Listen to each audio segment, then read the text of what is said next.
দেন আমার পোলারে মাইরা কি করছে, ওরে ঢিলা মাইরা রাস্তার উপরে তো ফেলাই দিচ্ছে। ও মা গো, আমার এন্দা ভিক্ষা মেরা আলাই দিছে খালে।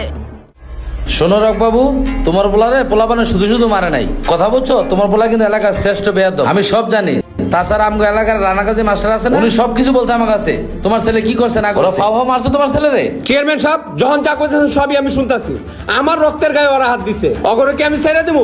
ওই অগরে ধর।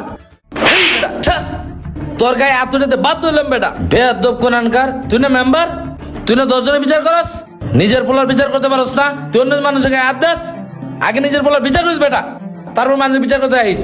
হন বাবু, গতবারকে হাতে পায়ে ধরছস, তোরে মেম্বার হওয়ার সুযোগ দিছিলাম। এবার এই দেখ শাকিল, আমার কামের পোলা আছে না, তোর লোকের প্রতিনিধি করে এবার মেম্বার বানা দেখাই দেবো তোরে আমি। আর বাবারা শোনো, এলাকাটা অপ্রীতিকর ঘটনা করছে, এই কারণে আমি তোমাদের কাছে সরি। আচ্ছা যাও বাবা, তোমরা যাও।